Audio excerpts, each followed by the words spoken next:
Assemblée des chrétiens dévoués à Dieu et au Seigneur Jésus-Christ, ACDDJ. Programme de formation des cellules familiales.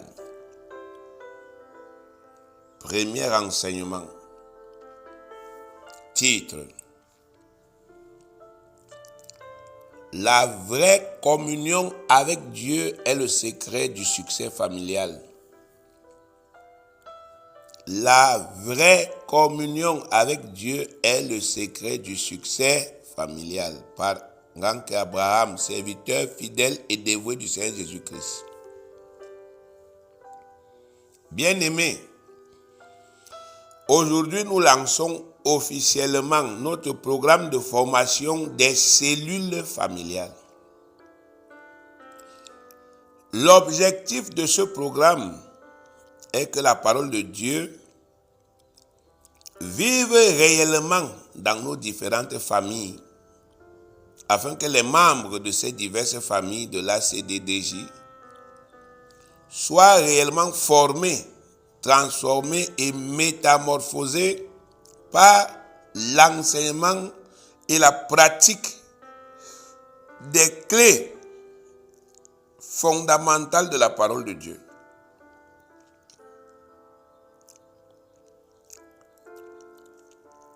Cette formation, cette transformation, cette métamorphose permettront aux différentes familles de notre assemblée d'être en harmonie avec le Seigneur, de bénéficier de toutes ces grâces et de pouvoir contribuer par leur présence, par leur implication et par leur don à l'avancement de l'œuvre de Dieu.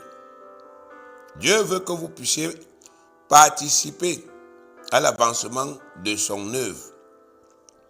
Mais pour ce faire, vous devez d'abord être enseigné et puis vous devez être métamorphosé, changé, afin que vous soyez en harmonie avec lui. Voilà pourquoi, bien-aimés, la parole vient vous trouver à domicile.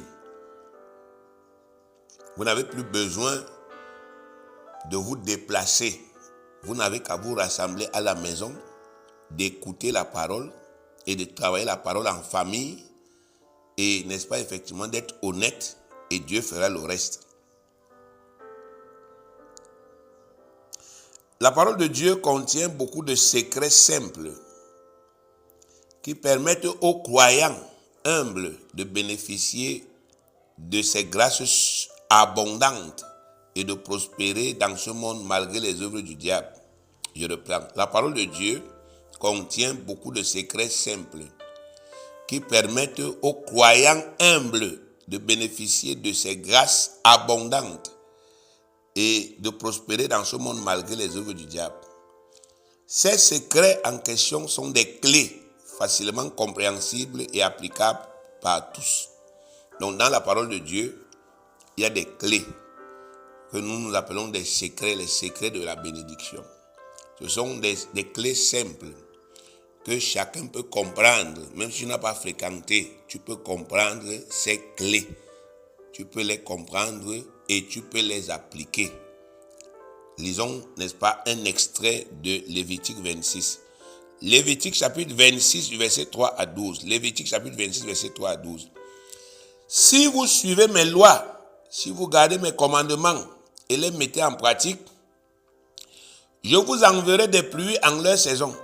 La terre donnera ses fruits, ses produits, et les arbres des champs donneront leurs fruits. À peine aurez-vous battu le blé que vous toucherez à la vendange, et la vendange atteindra les semailles. Vous mangerez votre pain à satiété, et vous habiterez en sécurité dans votre pays. Je mettrai la paix dans le pays, et personne ne troublera votre sommeil. Je ferai disparaître du pays les bêtes féroces, et l'épée ne passera point par votre pays. Vous poursuivrez vos ennemis, et ils tomberont devant vous par l'épée. 5 d'entre vous en poursuivront 100, et 100 d'entre vous en poursuivront 10 000. Et vos ennemis tomberont devant vous par l'épée. Je me tournerai vers vous et je vous rendrai fécond et je vous multiplierai et je maintiendrai mon alliance avec vous. Vous mangerez des anciennes récoltes et vous sortirez les vieilles pour faire place aux nouvelles.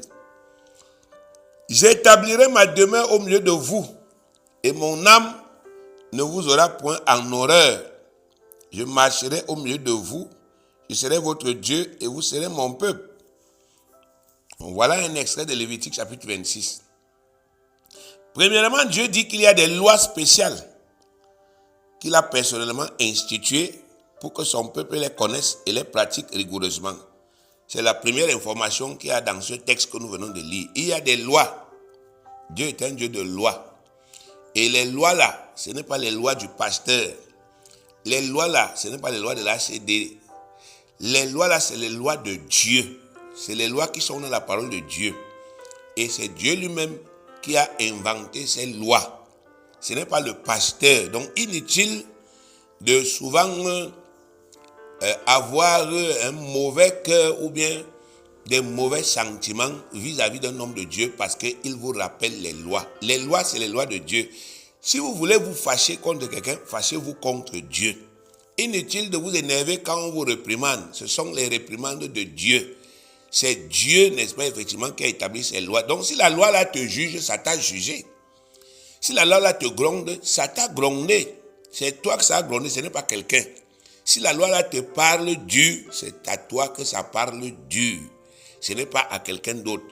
Donc ça veut dire qu'il y a un problème dans ta vie contre la loi de Dieu et tu dois, n'est-ce pas, l'accepter et t'humilier. Donc, et Dieu dit que ces lois sont justes, elles sont bonnes, elles ne sont pas des mauvaises lois. Leur rôle est de garantir l'ordre de Dieu dans la création, dans l'église et dans la famille. Donc, quand vous respectez les lois là, il y a l'ordre dans l'église, il y a l'ordre dans la famille, il y a l'ordre dans la société. Tout marche bien. Donc, chaque fois que les enfants de Dieu apprennent ces lois, comprennent ces lois, acceptent ces lois comme leurs lois personnelles et s'appliquent à les mettre rigoureusement en pratique, même sans s'en rendre compte, ils contribuent à instaurer l'ordre de Dieu sur la terre. Ils favorisent la manifestation de la puissance de Dieu et ils permettent à Dieu de travailler et d'accomplir son œuvre. Donc, quand vous acceptez les lois là, comme votre loi, quand la loi de Dieu devient ta loi, c'est-à-dire que ce que Dieu dit là, que voici la loi, toi aussi tu acceptes ça, ça devient aussi la loi dans ton cœur. Dieu et toi vous êtes en communion, Dieu et toi vous êtes en harmonie. Et n'est-ce pas effectivement, quand tu pratiques donc la loi là, Dieu travaille donc à travers toi. À travers toi, Dieu, n'est-ce pas effectivement, travaille pour qu'il y ait l'ordre sur la terre, il y ait l'ordre dans la famille, il y ait l'ordre dans l'église. Dieu travaille pour que sa puissance, n'est-ce pas effectivement, travaille pour que les bénédictions de Dieu atteignent facilement les gens. Donc voilà à quoi servent les lois. Les lois de Dieu, c'est les secrets de Dieu, c'est les clés de Dieu. C'est pourquoi vous voyez que David lui dit que lui, il aime trop ces lois. Parce que c'était ces secrets là-bas. Les gens ne comprenaient pas pourquoi David, on n'arrivait pas à le détruire. C'est parce que lui, il avait compris que les lois de Dieu, c'est les secrets de la réussite. David n'était pas comme nous. Nous, n'est-ce pas, on a nos propres lois. Et lorsque, n'est-ce pas, la loi de Dieu vient pour essayer d'entrer dans nos têtes, ça n'a pas trouvé qu'il y a d'autres lois là-bas. Et ça fait donc un affrontement, ça fait un combat. Dieu dit telle chose, mais mon cœur dit telle autre chose. Ça fait donc deux lois qui se combattent. Moi, je reste accroché à ma loi. Dieu aussi reste accroché à sa loi. Et comme Dieu est plus puissant que moi, finalement, je suis brisé. Finalement, je suis détruit. Finalement, je suis anéanti et j'échoue.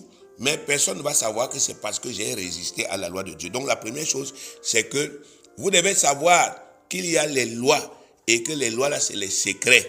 Donc, et Lévitique 26 nous dit que ces lois-là, ces secrets-là, c'est ça qui apporte la bénédiction. La deuxième chose qui est dite dans Lévitique chapitre 26, c'est que, ce n'est pas le chapitre 25, c'est le chapitre 26. La deuxième chose qui est dite dans Lévitique chapitre 26, c'est que les lois là, dès qu'on les pratique là, ça apporte une bénédiction sur tous les plans, une bénédiction totale sur tous les plans. Donc la deuxième partie de Lévitique 26 énonce ces diverses bénédictions. Il est dit que vous allez avoir la pluie en sa saison. Donc quand c'est la saison de la pluie va arriver. Ça veut dire quoi? Ça veut dire que chaque bénédiction que vous avez besoin en chaque étape de votre vie va arriver. C'est-à-dire quand c'est le temps d'accoucher, vous allez accoucher. Quand c'est le temps de vous marier, vous allez vous marier.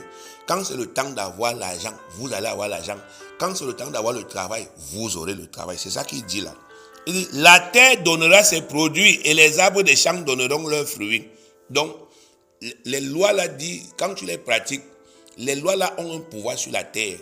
Donc la terre ici veut dire, la terre c'est vrai, mais aussi, n'est-ce pas, tout ce qu'il y a sur la terre. Dieu te dit que la terre sur laquelle tu vis là, ça a des produits que ça doit te donner. Les arbres ont aussi des produits. Tout ce qu'il a créé, c'est pour te donner quelque chose. Si tu pratiques les lois, tout ce que Dieu a créé va t'apporter sa contribution.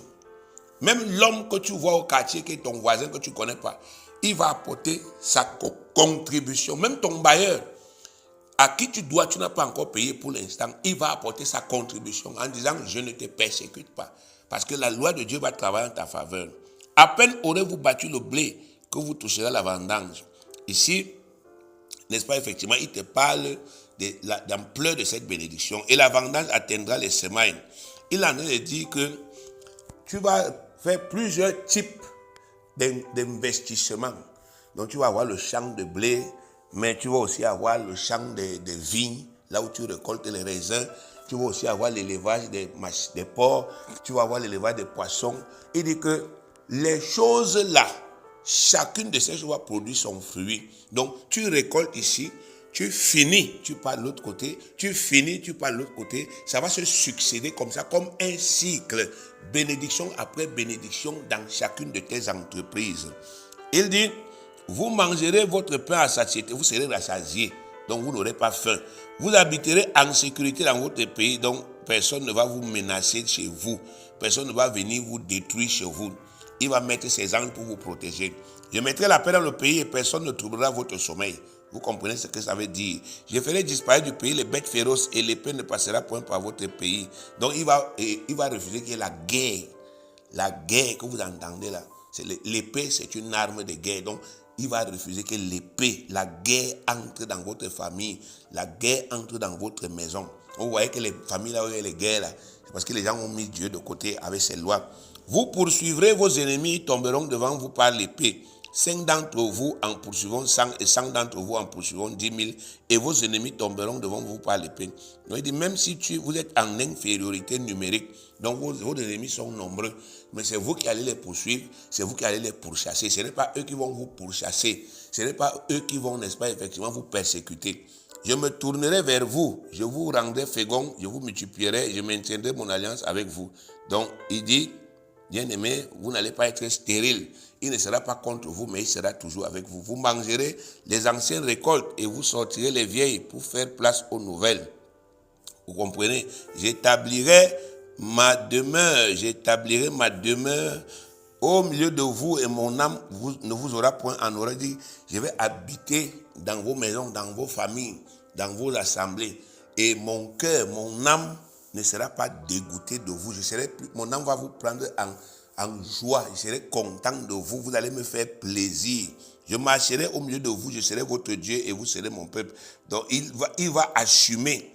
Il va assumer. C'est-à-dire que il va assumer que oui, il est associé à vous. Il est lié à vous. Il est lié à votre famille. Il est lié à votre maison. Il est lié à votre église, etc.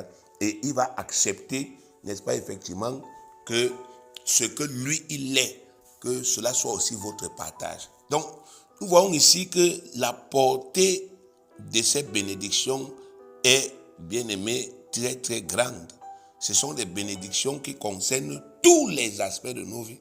la sécurité, la protection, la procréation, la victoire dans tous les combats que nous livrons, même quand nous sommes en infériorité numérique, la soumission de nos ennemis, la provision à tous nos besoins, la bénédiction même de nos adversaires, la possession de tous les biens nécessaires à notre bien-être, l'accès à temps à chaque bénédiction nécessaire dans chaque situation. Ceci montre que l'avantage qu'il y a à pratiquer les lois de Dieu est incomparable. Si une famille parvient à pratiquer les lois de Dieu, alors assurément elle sera heureuse et prospère sur la terre. Il n'y a pas de magie à faire.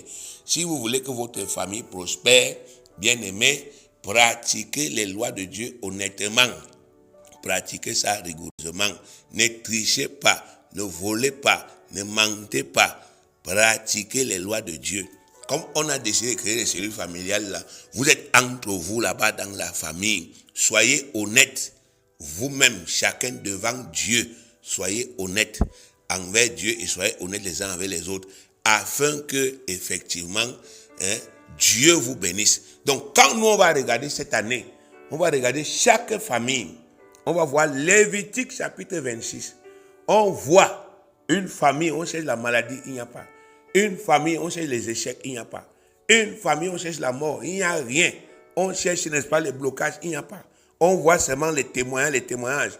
On va comprendre que voici la famille qui a suivi les enseignements et qui a pratiqué les enseignements. Une famille là où ils vont se mettre ensemble, ils vont prier. Notre frère fait telle chose, nous prions et nous on va voir la réussite. On saura que, voilà une famille avec laquelle on peut travailler parce que Dieu lui-même, il nous montre déjà que la famille ici s'est humiliée. La famille ici, n'est-ce pas, a accepté de suivre mes lois. Mais là, on va voir les problèmes. Là, on va avoir les querelles. On va voir les disputes. On saura aussi que la famille ici, voilà ce qu'ils font là-bas. Là, on va voir l'échec. On saura que la famille ici fait partie des familles qui nous trompent. Les gens qui nous manipulent, qui nous mentent, qui font semblant, mais qui en réalité ne pratiquent pas les lois. Donc, voilà comment on détecte, bien aimé, si les gens dans une famille font la parole de Dieu ou bien s'ils ne la font pas. Alors, parmi les secrets de bénédiction, comme je l'ai dit tantôt, il y a la vraie communion avec Dieu. La vraie communion constitue, n'est-ce pas, le secret principal. Le secret principal de la réussite d'une famille.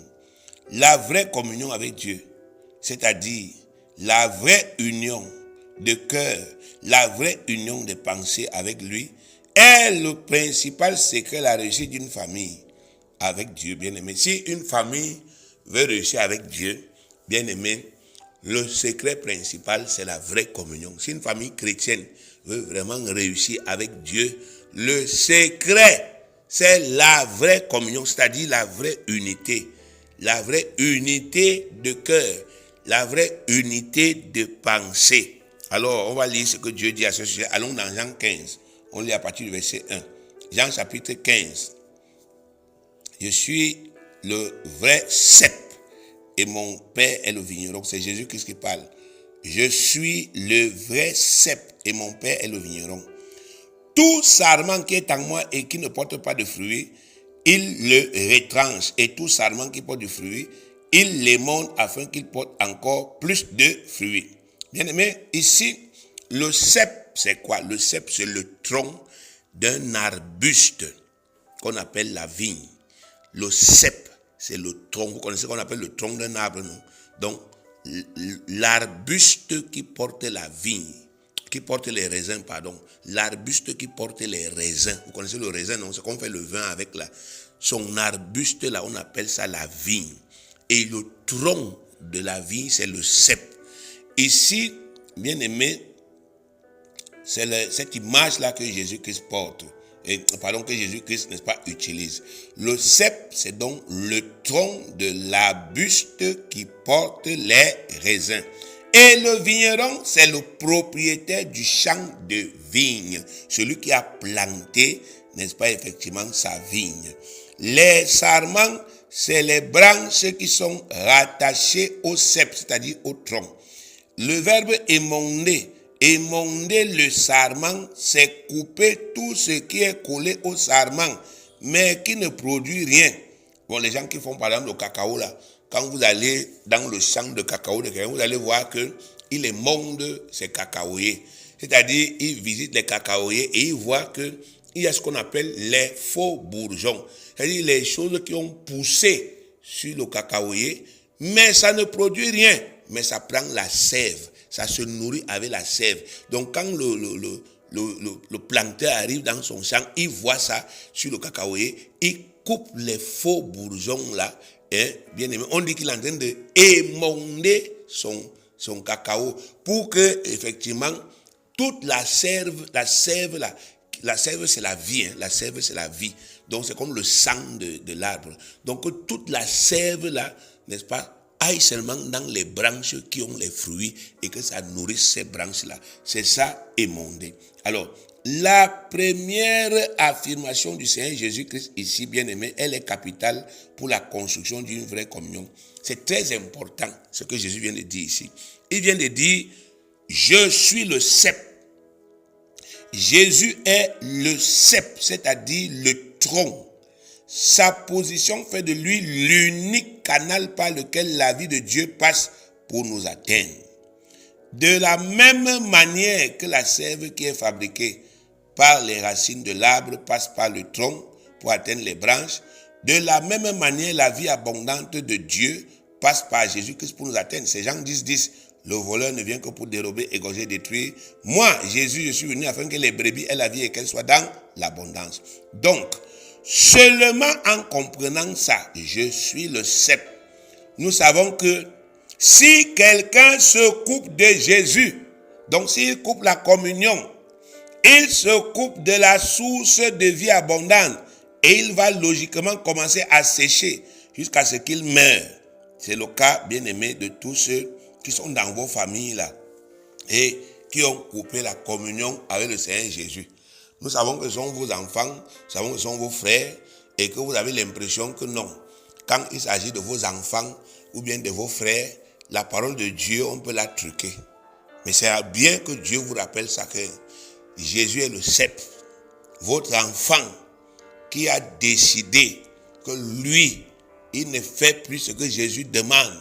Vous devez savoir que lui-même, il s'est déjà coupé de la source de la vie. Quels que soient les raisonnements qu'il a là-bas, c'est son problème. Mais Jésus dit ici que si tu te coupes de moi et de mes lois, parce que Jésus c'est ses lois. Jésus ce n'est pas seulement son nom. Tu peux être là en train de prononcer le nom de Jésus, mais tu n'es plus avec lui. Donc il dit que si tu te coupes de moi, tu te coupes de mes lois, c'est fini. Tu t'es coupé de la source de vie. Et quand tu comprends ça, bien aimé, tu ne peux plus tricher. Si quelqu'un se coupe de notre Seigneur Jésus-Christ, la communion est rompue, c'est fini. Mais si quelqu'un reste attaché à Jésus-Christ, alors, non seulement il sera émondé, c'est-à-dire que Jésus-Christ va enlever dans sa vie toutes les choses qui prennent son énergie, toutes les choses qui prennent sa santé, toutes les choses qui prennent sa force, toutes les choses qui mangent son argent. Mais en plus, il aura toujours la sève nécessaire pour vivre et pour croître harmonieusement et pour porter des fruits abondants. La première chose à faire pour avoir une vraie communion avec Dieu est de rester donc attaché au Seigneur Jésus-Christ. Si tu restes attaché, Dieu dit oui, je reconnais ta communion là est une vraie communion parce que tu es attaché. Verset 3. C'est Jésus qui continue de parler. Déjà, vous êtes purs à cause de la parole que je vous ai annoncée. Vous voyez? Pas à cause que vous confessez mon nom, mais vous êtes purs à cause de la parole que je vous ai annoncée. Il s'agit ici de la pureté du cœur, bien aimé. La pureté du cœur, de la pureté de l'intelligence, de la pureté de l'âme. Bien aimé, nos sentiments, nos raisonnements, nos croyances deviennent purs quand nous acceptons que sa parole rentre dans nos cœurs et devienne notre loi personnelle. Notre loi personnelle. Quand tu acceptes que la parole de Jésus, la vision de Jésus, les idées de Jésus entrent dans ton cœur, c'est là où ton cœur devient pur. C'est là où ta part des idées devient aussi pure. C'est là où ta part des sentiments devient aussi pur. Si tu ne l'as pas encore fait, c'est que tu n'es pas pur. Même si tu es au sein de l'église, même si tu confesses le nom de Jésus, tu n'es pas encore pur dans ton cœur. Verset 4. Demeurez en moi et je demeurerai en vous. Voilà, bien aimé, la vraie communion. Ça, c'est l'énoncé de la communion. Demeurez en moi et je demeurerai en vous. La vraie communion, c'est premièrement rester fermement attaché à Jésus-Christ, malgré toutes les tentations de se détacher, malgré tous les vents, malgré toutes les difficultés, etc. On reste attaché au Christ malgré tout, parce qu'on reconnaît qu'il est le cep et nous sommes les sarments. Comment moi je reconnais que c'est lui le canal, c'est lui la source de ma vie, et maintenant je me détache et je suis étonné de mourir.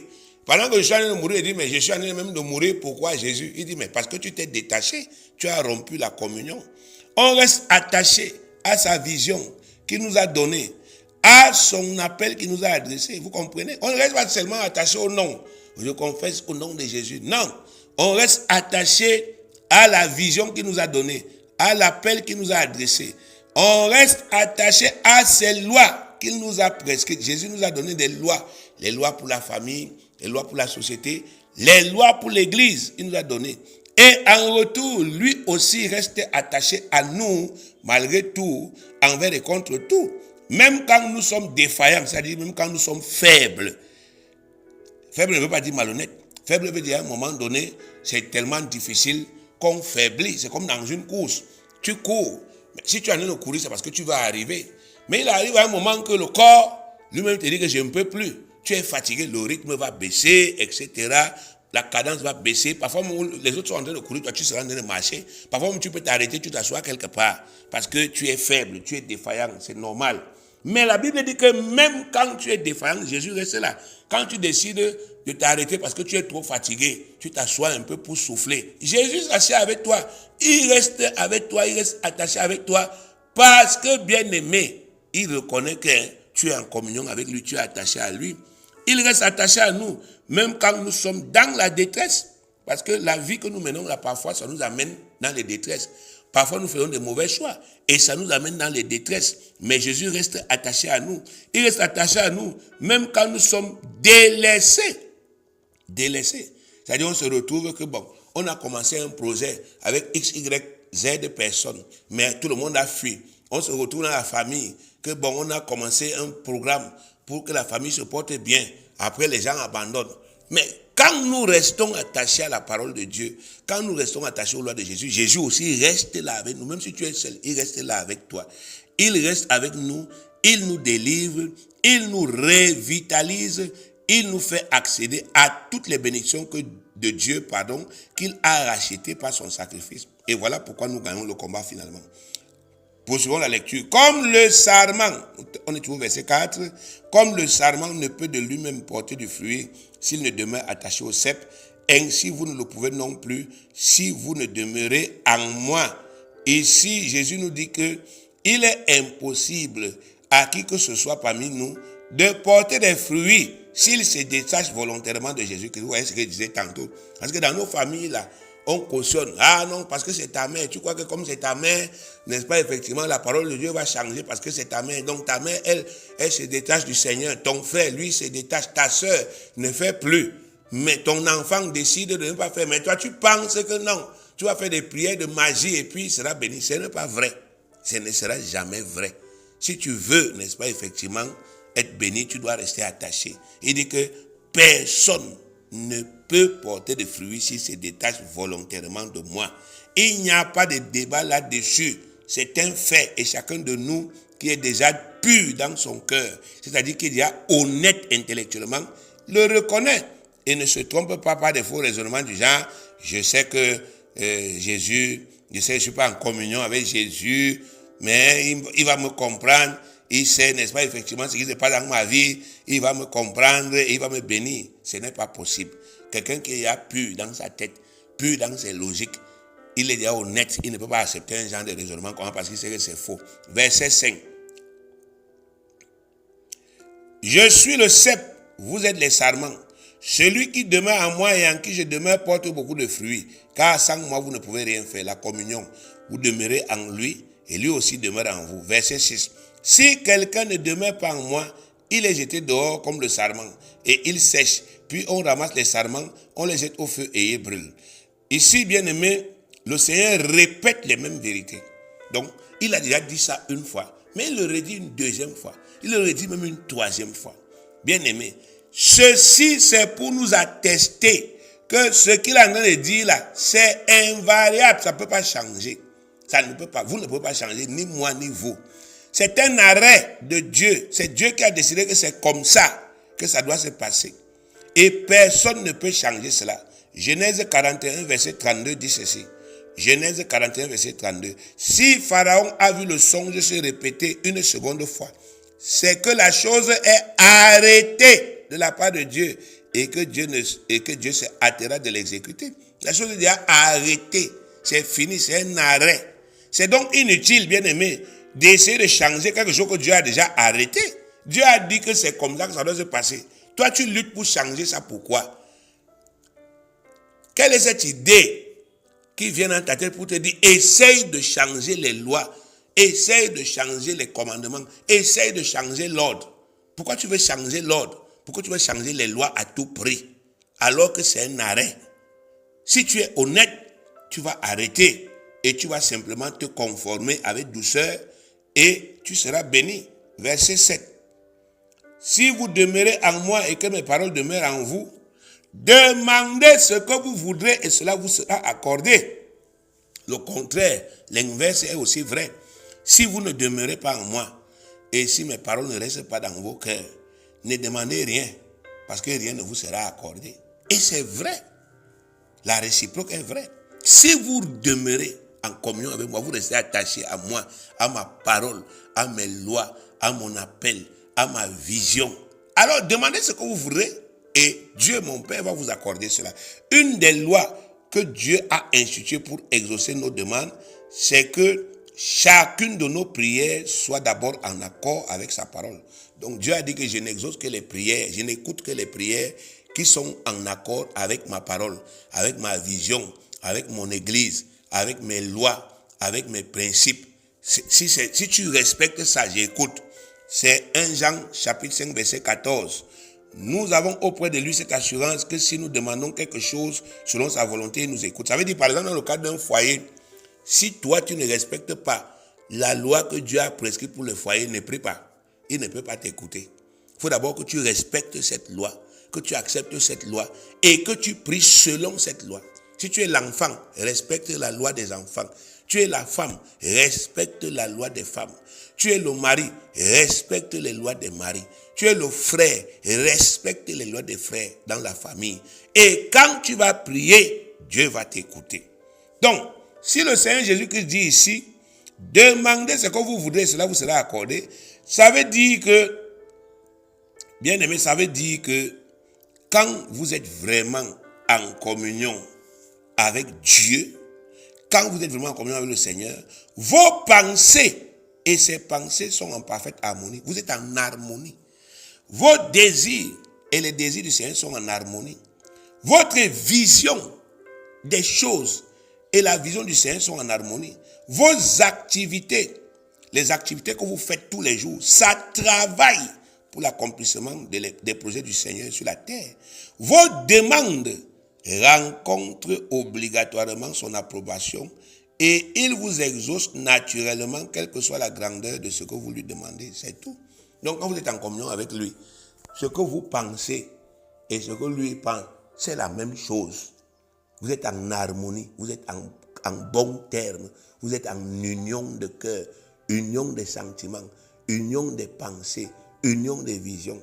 Mais quand vous allez demander quelque chose, ça sera exactement ce que lui-même il veut pour vous, ce qu'il veut pour votre famille, ce qu'il veut pour son église, ce qu'il veut pour votre pays. Et il ne pourra pas hésiter, même si la chose est grande comment, même si c'est puissant comment, il va vous donner simplement. C'est ça les secrets qu'il est en train de vous montrer, les secrets de la communion. Tout ce que vous demandez là, bien aimé, c'est possible que vous puissiez accéder à ça. Mais la clé, c'est la communion. Verset 8, enfin, Si vous portez beaucoup de fruits, c'est ainsi que mon Père sera glorifié et que vous serez mes disciples. Bien-aimés, la gloire de Dieu, c'est que nous portions des fruits en abondance et que nous servions les intérêts de Dieu sur la terre diligemment et dignement. Dieu veut que nous le servions dignement. Dieu n'est jamais glorifié par votre indigence. Vous êtes là, vous n'avez pas l'argent. Vous êtes toujours en train de vous lamenter. Vous tirez le diable par la queue. Vous ne pouvez même pas payer même la maison là où vous priez Dieu normalement. Et vous dites que Dieu est glorifié. Il n'est pas glorifié. Vous n'avez pas de quoi vivre décemment. Et vous dites que Dieu qui est au ciel là, il est glorifié. Non. Dieu veut que vous ayez tout ce qui est nécessaire pour votre vie et que vous soyez en abondance. Vous êtes là, vous priez pendant 1 an pour vous marier. Pour quelle raison? Que les païens qui se marient là, ils vous dépassent en quoi? Non. Dieu veut la communion. C'est la communion avec lui, la communion des cœurs. Pas la communion apparente, pas le semblant qu'on fait. Il veut que ce soit une communion des cœurs. Voilà, bien aimé, le secret. Bien aimé, que Dieu voulait que je puisse commencer à partager avec vous dans le cadre de ces réunions de nos cellules familiales. Une vraie communion avec Dieu peut apporter dans votre vie toutes ces bénédictions que je viens de vous montrer. Mais ça dépend de vous. C'est à vous d'entretenir votre relation familiale avec Dieu pour que Dieu approuve votre famille, que Dieu s'attache à votre famille, que Dieu s'attache à vos enfants, qu'il aime votre famille et que Dieu vous fasse abondamment du bien. Comme chacun de vous a pu le constater, il n'y a pas un autre moyen. Soit nous construisons une vraie communion avec Dieu et avec Jésus-Christ et nous sommes bénis, soit alors nous gâtons nous-mêmes notre relation avec Dieu et nous échouons, nous entrons dans le mensonge. On est dans la famille. Pendant qu'on enseigne comme ça, on fait semblant. Mais on a nos propres cœurs secrets, tordus. On se dit qu'on va tromper tout le monde, on va faire semblant. Et le diable qui connaît cela passe par nous et il continue de dérober, égorger et détruire. Donc chacun d'entre vous doit donc devenir un enfant honnête, une personne honnête et comprendre que à travers ma vie, je peux apporter la bénédiction dans ma famille et à travers ma vie, je peux créer les problèmes à ma famille. Et il doit donc choisir d'aimer sa famille et de refuser de créer des problèmes à sa famille. D'accepter, n'est-ce pas, de s'attacher à Jésus-Christ, de se soumettre aux lois que Dieu nous a enseignées dans sa parole et Dieu va faire le reste. Que Dieu vous bénisse au nom de Jésus-Christ.